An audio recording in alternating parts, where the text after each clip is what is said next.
A hearty welcome to all of you to our YouTube channel CA Sansar. I'm speaking Stella from the CA Sansar. Today we are going to talk about a very interesting topic, reporting on financial statement. And it's our pleasure to welcome our ma'am, CA Sada ma'am. Thank you so much ma'am to joining us and also giving your valuable time. Before I begin, I request to all of you those who are watching us to subscribe our YouTube channel and also do not forget to like, share and comment this video. Now, I would like to invite a ma'am to share the thoughts of the today her topic. Thank you, Stella, and a very welcome to a very good evening to all of present here.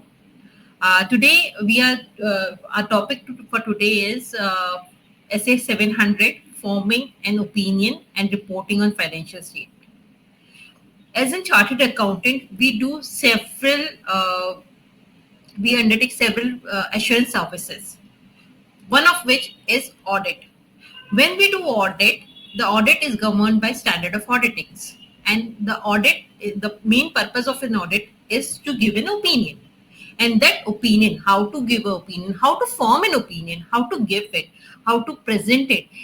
These all topics are covered by the standard SA 700, which is SA 700, which means forming an opinion and reporting on financial statement, and that is the topic for us today. As I said, we do multiple assurance services, one of which is audit, with one of which includes audit. So today we will understand the audit reporting, how we do the reporting, what are the key concepts, and what is the framework. The framework is the standard of auditings. So we will see this entire topic from the lens of standard auditing 700, SA 700. So today what we are going to cover is what is audit, what is an audit report, what are the foundation of the audit report, how we'll do the reporting, what is the process of audit reporting. We will navigate through the process of audit reporting. We will see what are the responsibilities of an auditor, what is the role of an auditor, what objectivity he has to follow while doing the audit, then how he can form an opinion, what are the different types or forms of opinion, and what is the type or what is the structure of the report where he communicates his opinion, that is the audit report. So what is the structure of the audit report and what are the components of audit report that we are going to discuss today. So first, what is an audit? Audit is an independent examination of financial records. Any financial records, it may be a financial statement at the end, prepared at the end, or it may be a financial statement or financial record during the year. And for an independent entity, different from the entity whose accounts or financial records are being checked, the independent entity will review its accounts and will form an opinion about the correctness of the financial records. And that correctness, that opinion is to be communicated. So the audit is the entire process where an independent examination of financial information of the entity is taken place, and that is communicated through then an opinion is formed, and that opinion is communicated in a structured way, in a formal written way, which is a audit report. So an audit report is a formal document stating the conclusions drawn by the auditor during the process of the audit. So whatever conclusion an auditor draw and forms an opinion, it is communicated through audit report. It has a specific structure. There are some components which are inevitable while forming an opinion and communicating it. For doing an audit or expressing an an opinion through an audit report, there are multiple standard of auditings which are correlated and which come into play. One of it is 700, which is the topic for today, that is forming an opinion or reporting on audit. Then there is 701, what are the key audit matters. Then there is 705, what is how the audit opinion is modified and how it is reported. Then there is 706, where we deal with emphasis of meta para and other meta para. Then there is 710, where we deal with the comparative information, comparative of last year, comparison of two financial statements. Then what is the then lastly is the 720, where is what is the other information which are to be reported by the auditor. So it deals with SS 720 deals with those information. But our topic today is limited to SS 700. Of course, we will have to touch upon some other topics also in between, but the main topic today is SS 700. So, while forming an opinion, what is an role of an auditor? The auditor, how the auditor or the audit process do the how the process flow. The first, the auditor obtains evidences for giving any opinion on a financial statement. For forming an opinion, auditor needs to obtain certain evidences which support his opinion. The auditor obtains adequate evidences. Then those evidences, every piece of information is not an evidence. You have to evaluate what is relevant to you or not. Then the auditor, after obtaining opinion, auditor evaluates it, identify if there are some misstatement. If there are some misstatement, whether those misstatements are material or not. If they are material, so what would be the auditor's opinion? If they are not material, what would be the auditor's opinion? So that auditor forms an opinion and then it communicates. Now, SA 700 is the foundation of audit reporting. This essay was effective from 1st April 2017. Here, this essay deals with auditors' reporting responsibilities, how to form an opinion and how to report it. Then it specifies the required form and content of the audit report. What are the inevitable components of an audit report? Then it guides how to evaluate audit evidence. It guides how the opinion is clearly communicated, and while communicating whatever things which are not affecting your opinion but which are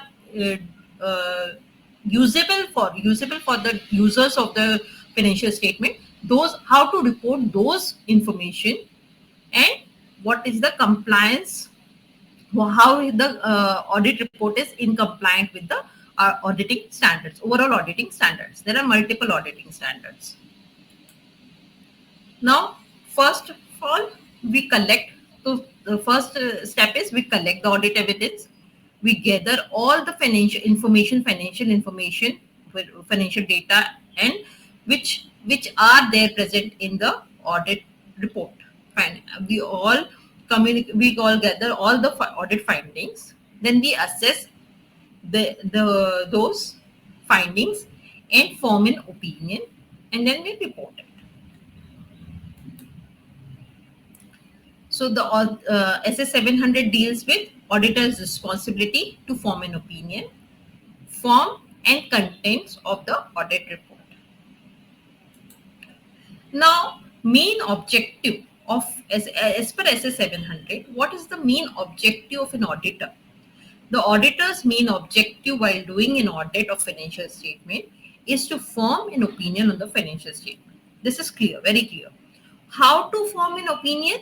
The opinion is to be based on the evaluation of the conclusions or on the evaluations of the audit evidence and audit findings.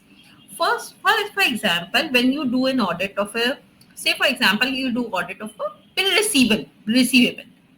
You have sold something to a customer, and now amount is to be receivable by them. So while doing that audit, you have to gather the information. Okay, this is the sale invoice. These are the delivery challans. These are the e-invoicing. These are the statutory compliances regarding GST. And then you will say, yeah, okay, this much advance we have received, or this much we received in this much amount we have received after the sale.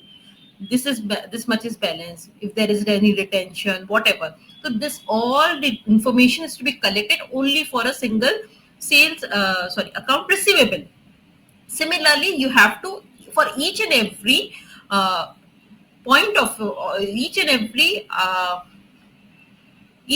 point, each and every item of your audited financial statement, you have to gather evidence, you have to assess them, and you have to report them. So you have to express and taking consideration into overall evidences you have collected and the overall opinion you have formed, you have to communicate your opinion.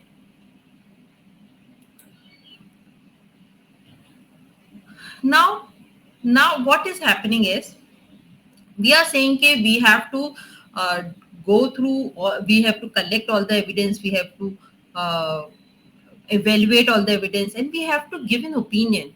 But that opinion can be only be a reasonable assurance. Why? It cannot be uh, uh, it cannot be free from misstatement. Why? Though we do the best of our we use best of our skills, we do with uh, skepticism, we use our best of our skills in skepticism, but still there are chances that we may miss something which is not there, which is beyond our control. It could be due to error, or it could be due to fraud. I will try to explain this with the help of an example. Say, for example, there are certain items of stock which are not recorded in the books of accounts. Those are purchased, those are received by the entity on 31st of March, but those were not recorded in the books of the auditee. So while doing the audit for that 31st March, as on that 31st March 2025, the stock will be undervalued by the amount of that particular stock item. And this is beyond, this may be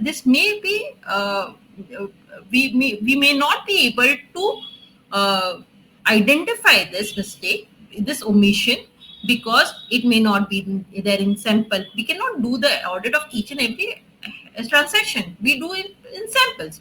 So in sample, we may miss this, and we may not find that omission, and this omission can be an error. By mistake, they have missed to report it, or this omission can be a fraud. Deliberately they have not reported it. So either by fraud or either due to mistake, if something is not reported and we miss it, so there is a chances of misstatement of our audit report, misstatement in our audit report about the financial statement, but that is beyond our control. So what we are expected, we are not expected to give a full-fledged report. We are not expected to give a guarantee. We are expected to give a reasonable assurance. How we will do a reasonable assurance? Of course, checking into materiality, then risk analysis and all that. Those are different. Those aspects are already considered in this different standard of auditings. But while reporting, we should mention that what we are giving is a reasonable assurance that materially the financial statement are materially not misstated. Whatever we have considered, we are in our considered view, those are not materially misstatement. But of course, we cannot give a guarantee, and that we have to communicate.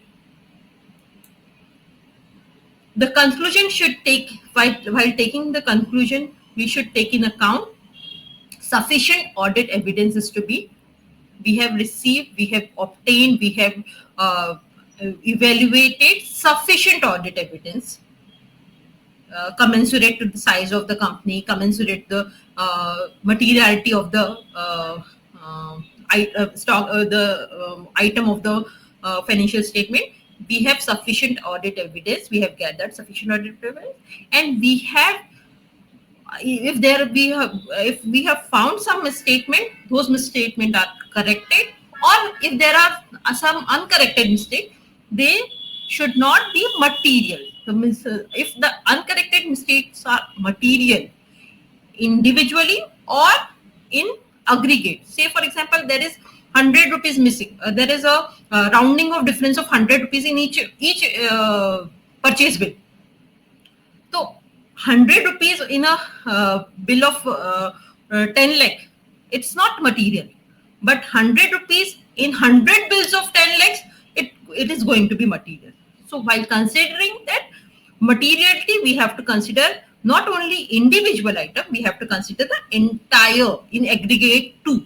So if we find that there is a practice ke always 100 rupees rounding off is made in a purchase bill, so there is a chances that in aggregate the purchases are overvalued. So we have to evaluate it, and this evaluation is to be considered very, very, very minutely. Based on this evaluation, based on the audit evidence gathered and the evaluation done, we will form an opinion. Then this opinion can be of two major types. First is unmodified opinion or a clear opinion without having any problem. That is the unmodified opinion. And the second could be modified opinion. Now, what is an unmodified opinion? Financial statement are materially free from material misstatement. They are fairly presenting the material aspects of the financial records of the company. So these are this is an unmodified opinion. Whereas the modified opinion can be, again, it is a broader category, and in this broader category there are three more categories. It could be a qualification, there could be a adverse opinion, or there could be a disclaimer of opinion. Now we will understand each one by one. So if in the unqualified opinion, financial statements are free from material misstatement and comply with all the accounting standards, all the GAAP, everything. So they are good, and it shows a strong financial internal control, and it has this is the most desired result of an audit. But it doesn't happen every time. There can be a case where financial statement in entire, they are good to go, but there are some aspects which are not material, which are materially misstated. So we can give a qualified opinion where we say financial statement are free from material statement except for this. Say for example, continuing with our earlier example, if there is a material misstatement in purchases for rounding off of 100 rupees, and we are not able to quantify what exactly is the impact of it. So while giving the audit opinion, we can say financial statement are mostly accurate, except in case of purchases wherein rounding off of to the rupees 100 is given in each item, and which can overvalue the purchases and stock items. So this is the thing. This is the way we can qualify only one aspect or two aspects of the audit report, but the other aspects of the of the financial statement are free from material misstatement. We can simply say that. Whereas in adverse report, the audit opinion, the misstatement is so very grave, okay, we cannot give a fair opinion on it, and we say, okay, no, the financial statement are materially misstated. Say for example, if the purchases are the base of everything, if there is we will continue with the example. Say for example, if the purchases were done if we are reporting for a service oriented industry, and then there are purchases of components are very small, the size of the purchases is very small. The overall ratio of the purchases is very small. So we can give an qualified opinion. Okay, except for this for purchases, other things are okay. But say for example, if it is a manufacturing unit where purchase of raw material is the base of the base crux of the entire financial activity operations of the company, we cannot say that only for purchases there is an we are qualifying and others are things are good. No, because when purchases are wrong, the cost of cost of construction is wrong, cost of manufacturing is wrong, everything is wrong. We cannot comment on this. So in that case, we have to, for the uh, same defect in purchases, we have to give an adverse report. Whereas in case where we are not able to gather sufficient evidences, or we are restricted, we are having restricted access to sufficient evidences, then in that case we can say, okay, we can disclaim, we can say that we cannot form an opinion, we cannot say that whether the accounts of financial statement are fairly misstated or not, as we have not received the, we are unable to gather the audit evidence. Now coming to, when now we have formed an opinion, whether it is a qualified opinion or unqualified opinion, whether it is a modified opinion or not, we have to present that in form of an audit report. So there is a specific audit report structure wherein the main thing is there should be, it should be titled, it should be named properly, whether it is in an independent audit report or what. Then it is to be mentioned the addressee. We will see one by one in coming slides. Okay, so first we have to give the title. The title must include wording indicating independence, such as independence audit report. Then addressee, it should be who are engaging you. If you are engaged by the members of the company, you have to, shareholders of the company, you have to report to the shareholders of the company. If you are engaged by the government, for government agency, then you have to report to them. If you are engaged by virtue of some law, you have to report under that law. So your addressee will change depending upon who has engaged you, depending upon your engagement terms. Then you have to properly use identify the financial statement also, which year, which period, which entity. You have to mention that, identify that very clearly. Then so identifying, while opinion, you when second thing is, when immediately after your addressee, you have to mention your opinion. First you have to mention your opinion. So while giving your opinion, you have to identify the entity, you have to identify the period, you have to identify the framework under which the entity is engaged, or the entity is liable to report. Then you have to identify under which act you are reporting. Then you have to clearly specify whether what accounting standards, what accounting gaps are applicable to those entities. And then you have to give whether you are giving what opinion you are giving. You are giving factual opinion, so true and true and correct view, or you are giving analytical opinion, so true and fair. So for example, in statutory audit of under Companies Act, we give true and fair view, whereas in tax audits or other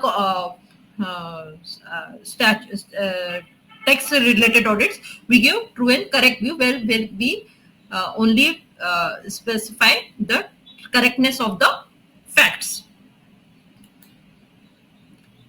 Then we have to ensure that we are independent and we have integrated and we have complied with all the auditing standards. So one paragraph should say how we have maintained our integrity and how we have maintained the compliance with the ethical standards and with the standard of auditing and also with the accounting standard. Here we will also give what is the responsibility of an auditor and what is the responsibility of the management of the entity. How they are responsible. Financial statement prepare. So, for example, financial statement preparation is their responsibility. We are responsible to evaluate this financial statement and give the report. Then there could be emphasis of matter para or other matter para. While giving an opinion, there are some things which are not affecting the opinion itself, but they are useful for the users. So or they are already in detail, they are already mentioned in the financial statement, but you want to highlight those things. So those things you mention in your audit report and emphasis of matter para referring to that note. Say for example, the entity has changed the method of a depreciation or adopted a new method because of some changes in the structure of the company. So you have to, that method of depreciation, that change in method, that everything they will report in your financial statement only. But you have to identify, you have to pinpoint those details here also in your audit report, so that the user will know, okay, this is something which is of importance and I have to consider it very minutely. There could be other matters which are not affecting your financial statement, which are not there in your financial statement, but you want to give the details of those. Say for example, the company is not having a company secretary. There is not appointed a company secretary for a particular period of the financial statement, period covered during of the financial statement. So this is not impacting, or this is not directly related to your financial statement, but this is a very grave non-compliance when it comes to a listed company. So uh, in those cases, you have to mention it in your other meta para. Even if you are not able to gather all the information, or you are not able to educate evidences are not available, so you have to disclaim, as we have earlier we have said, okay, we have to disclaim our opinion that we are not able to form an opinion, and we can switch out we can resign from the audit of that entity. But for some reasons we are not able to resign, or we are not able to uh, uh, apart from this audit assignment, still we are not able to gather the relevant audit evidence. So that matter is to be reported here in the other matter para. Then we have to report on going concern. When we have to report on going concern is a basic assumption. Okay, the entity's financial statement are based on going concern concept, but you have to evaluate whether what they are saying, the entity will be going concern, will continue to be a going concern, whether this assumption is true or not. If it is true, then nothing to be mentioned. If it is not true, you have to mention if the going concern concept adopted by the company is not correct.